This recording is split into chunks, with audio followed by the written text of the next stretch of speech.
A Sagrada Família, Karl Marx, Friedrich Engels, Editorial Bom Tempo, edição 2011. Capítulo 6, a crítica crítica absoluta, ou a crítica crítica conforme o Sr. Bruno. Subtítulo 3, terceira campanha da crítica absoluta, por Karl Marx. Item F. O ciclo especulativo da crítica absoluta e a filosofia da autoconsciência. Páginas 156 a 163.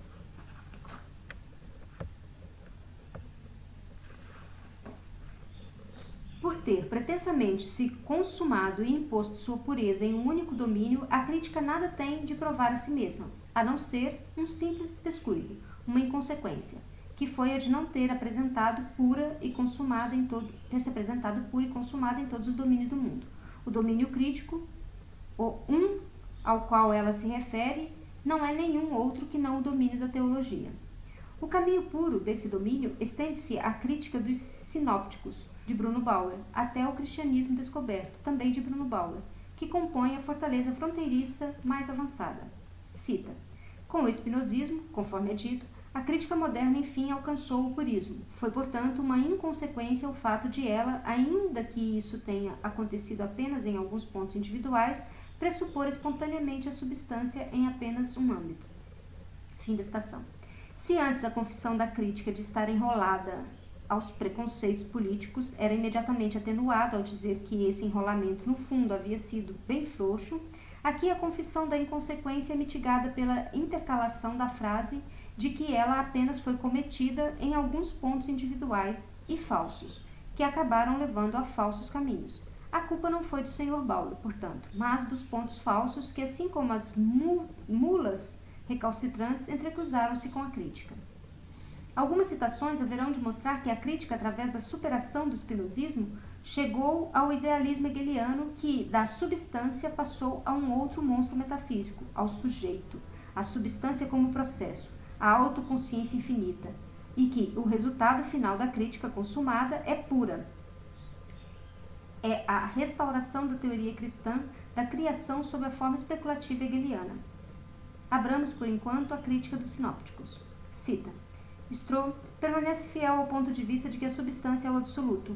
A tradição sob esta forma do universal, que ainda não atingiu a determinabilidade real e racional da generalidade, a qual só pode ser alcançada com efeito na autoconsciência. Em sua concretude e seu infinito, não é senão a substância que abandonou sua simplicidade lógica e, na condição de poder da paróquia, adquiriu uma determinada forma de existência. Crítica dos Sinópticos, volume 1, prefácio, páginas 6 e 7. Fim da citação. Deixemos entregues à sua sorte a generalidade que alcançou uma determinabilidade, e o concreto e o infinito, o conceito hegeliano. Em vez de dizer que a intuição, que na teoria de Stroh é levada a cabo pelo poder da paróquia e pelo poder da tradição, possui uma expressão abstrata, seus hieróglifos lógico-metafísicos na representação espinosista da substância. O Sr. Bauer deixa que a substância saia da sua simplicidade lógica e, na condição de poder de paróquia, adquira uma determinada forma de existência. Ele aplica o aparato maquínico hegeliano, que faz brotar as categorias metafísicas, às abstrações extraídas da realidade, sacando-as da lógica, onde aparecem dissolvidas na simplicidade do pensamento, e faz com que adotem uma determinada forma de existência física ou humana, quer dizer, faz com que elas encarnem. Irix, Socorro. Cita: misteriosa, prossegue a crítica em seu combate a Stroh. Misteriosa é essa concepção, pois em cada momento em que trata de explicar e de ilustrar o processo ao qual a história dos evangelhos deve sua origem, apenas logra produzir a aparência de um processo. A tese de que a história dos evangelhos tem suas fontes e sua origem na tradição estabelece duas vezes a mesma coisa, a tradição e a história dos evangelhos. Ainda põe as duas em relação, mas não nos diz a qual processo interno da substância o desenvolvimento e a interpretação devem sua origem. Fim da citação. Segundo Hegel, a substância deve ser tomada na condição de processo interior. O desenvolvimento sob o ponto de vista da substância, ele o caracteriza conforme segue. Cita: Se considerarmos mais de perto essa expansão, vemos que ela não se apresenta como produzida pelo fato de que um e o mesmo assuma diferentes formas, mas sim que é a repetição informe de um e do mesmo, que apenas contém uma aparência tediosa de diferença. Fenomenologia, prefácio, página 2. Inix Socorro. O Sr. Bauer prossegue. Cita. A crítica tem de, por isso, voltar-se contra si mesma e dissolver a misteriosa substancialidade, para onde tange o desenvolvimento da própria substância, para a generalidade e a determinabilidade da ideia e para a sua existência real, para a autoconsciência infinita. Fim da citação. A crítica de Hegel contra o ponto de vista da substancialidade prossegue. Cita. O trancamento da substância deve ser aberto e ela deve ser elevada à autoconsciência. Tomo 1, citação anterior, página 7. Fim da citação. Também em Bauer, a autoconsciência é a substância elevada, a autoconsciência ou a autoconsciência na condição de substância, a autoconsciência que se transforma de um predicado do homem em um sujeito independente. É a caricatura metafísico-teológica do homem em sua separação da natureza. A essência dessa autoconsciência não é, por conseguinte, o homem, mas sim a ideia cuja existência real é a autoconsciência. É a ideia feita homem, e também, por isso, infinita. Todas as qualidades humanas se transformam, portanto, misteriosamente em qualidades da imaginária, autoconsciência infinita. Por isso o Sr. Bauer diz expressamente, falando dessa autoconsciência infinita, que tudo encontra nela sua origem e sua explicação, quer dizer, seu fundamento existencial. Inix, Socorro. O Sr. Bauer prossegue, cita. A força da relação de substancialidade reside em seu impulso, que nos conduz ao conceito, à ideia e à autoconsciência. Fim da citação. Hegel diz, cita, e assim o conceito é a verdade da substância. A passagem da relação de substancialidade se produz por sua própria necessidade imanente e não é outra coisa senão o fato de que o conceito e sua verdade, a ideia e o conceito adequado. Vou ler novamente. Hegel diz, e assim o conceito é a verdade da substância. A passagem da relação de substancialidade se produz por sua própria necessidade imanente e não é outra coisa senão o fato de que o conceito é sua verdade. A ideia é o conceito adequado. O conceito, ao prosperar como existência livre, não é senão o eu ou a pura autoconsciência. Lógica, Obras de Hegel, segunda edição, volume 5, página 6, 9, 229 e 13. Fim da citação. Inix, Socorro. E parece altamente cômico o fato de o Sr. Bauer ainda dizer em seu jornal literário, cita, já Strauss se arruinou por não ter podido consumar a crítica do sistema hegeliano, ainda que tenha demonstrado com sua crítica pela metade a necessidade de consumá-la, etc. Fim da citação. O próprio Sr. Bauer, em sua crítica dos sinópticos, não acreditou estar oferecendo a crítica consumada do sistema hegeliano, mas no máximo a consumação do sistema hegeliano, pelo menos em sua explicação à teologia. Ele caracteriza a sua crítica, prefácio dos sinópticos, página 21, como sendo o último feito de um determinado sistema, que não é nenhum outro sistema que o sistema hegeliano. A luta entre Strauss e Bauer em torno da substância e da autoconsciência é uma luta no seio das especulações hegelianas. Em Hegel encontramos três elementos, a substância espinosista, a autoconsciência fictiana e a unidade hegeliana, necessária, contraditória de ambas. O espírito absoluto. O primeiro elemento é a natureza metafísica disfarçada na separação do homem. O segundo é o espírito metafisicamente disfarçado na separação da natureza. O terceiro é a unidade metafisicamente disfarçada de ambos, o homem real e o gênero humano real. Strauss desenvolve Hegel a partir do ponto de vista de Spinoza, Bauer desenvolve Hegel a partir do ponto de vista fictiano, e ambos o fazem de maneira consciente no âmbito da teologia. Ambos criticam Hegel na medida em que, para ele, cada um dos elementos é falsificado pelo outro, ao passo que eles dois desenvolvem cada um dos elementos em uma elaboração unilateral e, portanto, consequente. É por isso que em suas críticas ambos vão além de Hegel, mas ambos permanecem também dentro de sua especulação e apresentam cada um dos dois apenas um dado de seu sistema. É Feuerbach quem consuma a crítica critica Hegel do ponto de vista hegeliano, ao dissolver o espírito metafísico absoluto do homem real sobre a base da natureza. É ele o primeiro que consuma a crítica da religião, traçando ao mesmo tempo os grandes e magistrais rasgos basilares para a crítica da especulação hegeliana e, por isso, de toda a metafísica. No Sr. Bauer, embora já não seja mais o Espírito Santo, é a autoconsciência infinita quem conduz a pena dos evangelistas, cita: não devemos mais ter pruridos em dizer que a concepção correta da história dos evangelhos tem também seus fundamentos filosóficos justamente na filosofia da autoconsciência. Bruno Bauer, Crítica dos Sinópticos, Prefácio, página 15. Fim da citação. Essa filosofia baueriana da autoconsciência, assim como os resultados que o Sr. Bauer obtém de sua crítica da teologia, serão caracterizados através de algumas passagens extraídas do Cristianismo Descoberto, sua última obra religiosa e filosófica. Lá está escrito o seguinte sobre os materialistas franceses. Cita: se a verdade do materialismo, a filosofia da autoconsciência estiver descoberta e reconhecida a autoconsciência como todo, como a solução do enigma da substância espinosista e como a verdade causa sui, nota 54, ou causa sua, para que existe o espírito? Para que a autoconsciência? Como se a autoconsciência, ao estabelecer o mundo, a diferença e ao fazer-se brotar a si mesma naquilo que faz brotar, uma vez que supera de novo a diferença daquilo que fez brotar no que diz respeito a si mesma, e uma vez que apenas no brotar e no movimento é ela mesma, como se nesse movimento que ela mesma é, ela não tivesse seu objetivo e se possuísse a si mesma pela primeira vez. Cristianismo Descoberto, página 113. Continua citando. É verdade que os materialistas franceses conceberam os movimentos da autoconsciência como os movimentos da essência geral, da matéria, mas ainda não puderam ver que os movimentos do universo apenas se transformam realmente para si e se funde em unidade com ele mesmo na condição de movimento da autoconsciência. Citação 1, página 114 e 115. Socorro, Inrix. A primeira sentença quer dizer, traduzido do alemão, nota 55.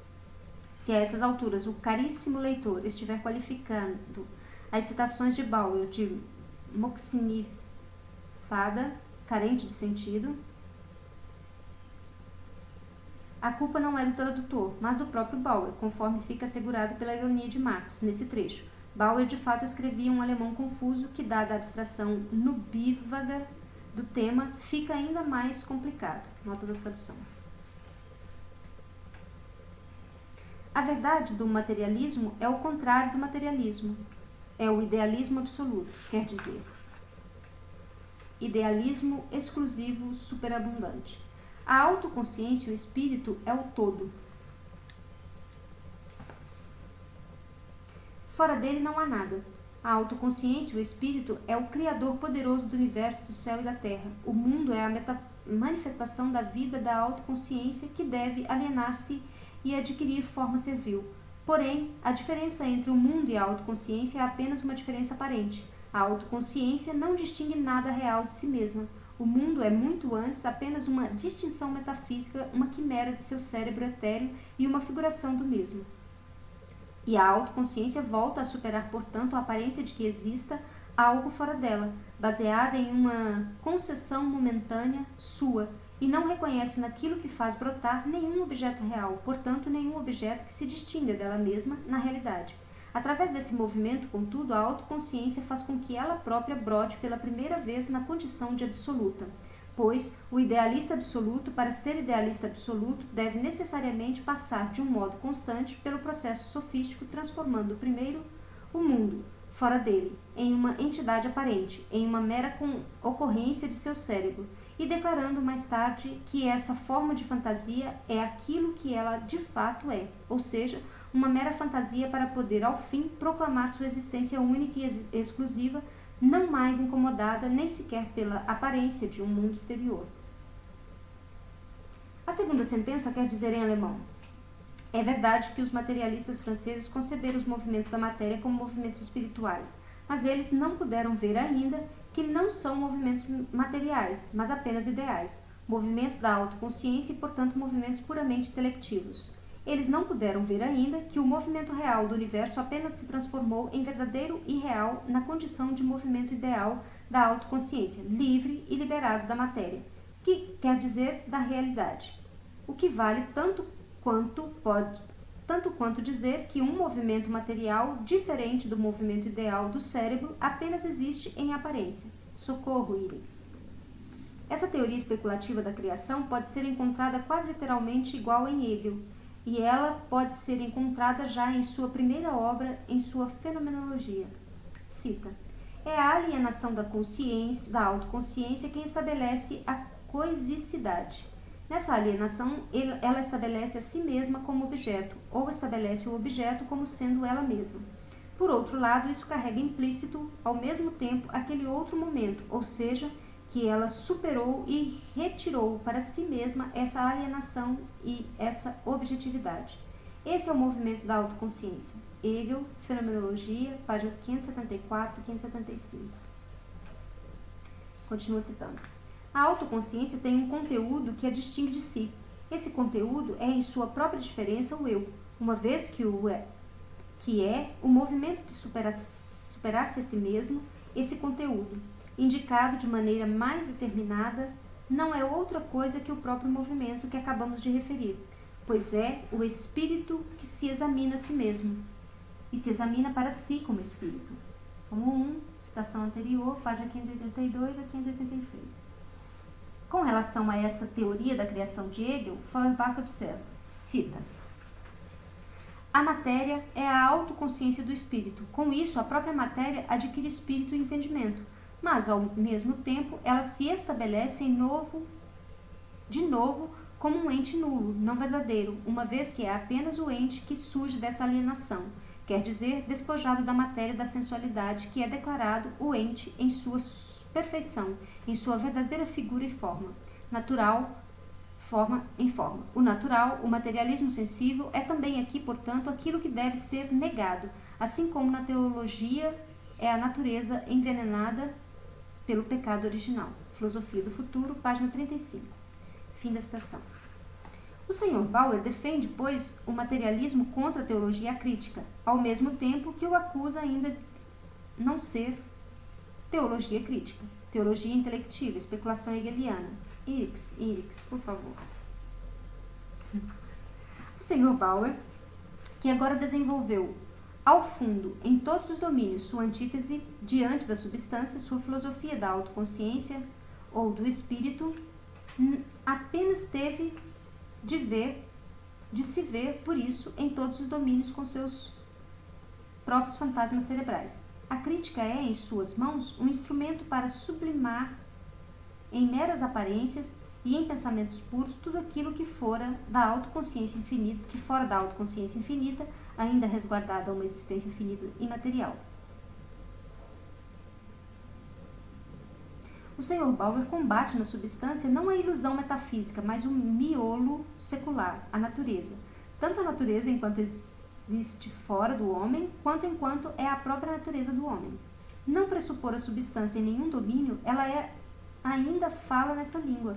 Significa para ele, portanto, não reconhecer nenhuma energia natural distinta da espontaneidade espiritual, nenhuma força humana essencial distinta do entendimento, nenhuma paixão distinta da atividade, nenhuma influência de outros distinta da própria ação, nenhum sentir e nenhum querer distinto do saber, nenhum coração distinto da cabeça, nenhum objeto distinto do sujeito, nenhuma prática distinta da teoria, nenhum homem distinto do crítico, nenhuma comunidade real distinta da generalidade abstrata, nenhum tu distinto do eu.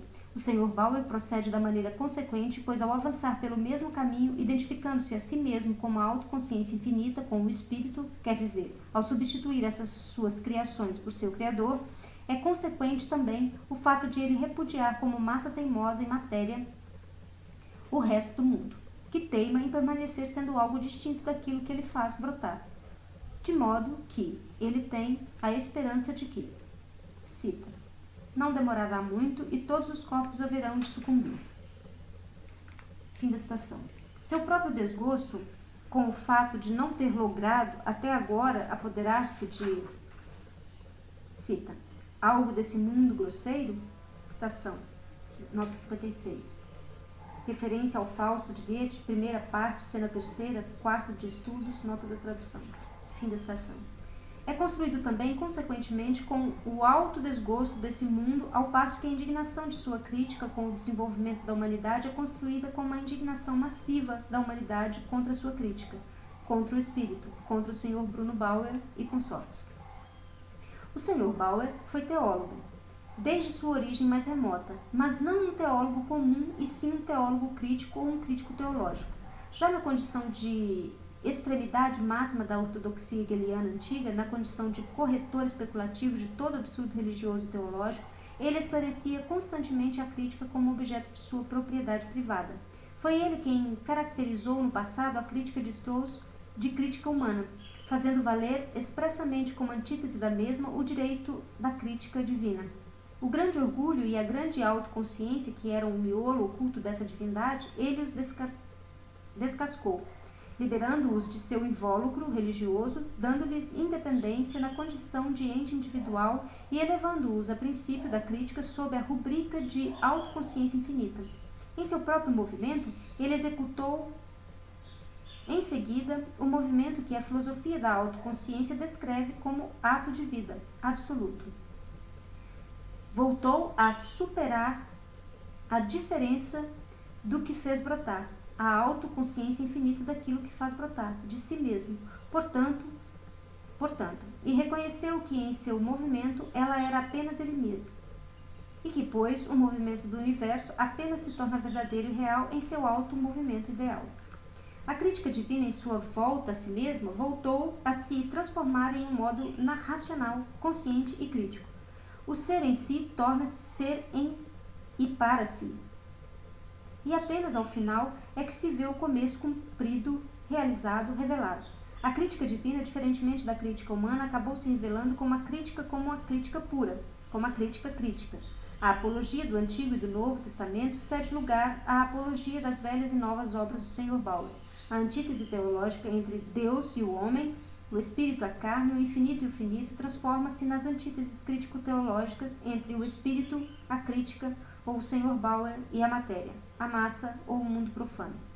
A antítese teológica entre a fé e a razão se dissolveu na antítese crítico-teológica do entendimento humano saudável e do pensamento puramente crítico. A Revista da Teologia Especulativa, nota 57, referência a Zeitschrift for Speculative Theologie, editada por Bruno Bauer, Berlim, 1836-1838, nota da tradução. Transformou-se no jornal literário crítico. O redentor religioso do mundo, no final das contas, se realizou no redentor crítico do mundo, o Sr. Bauer. O último estágio do Sr. Bauer não é nenhuma anomalia em sua evolução.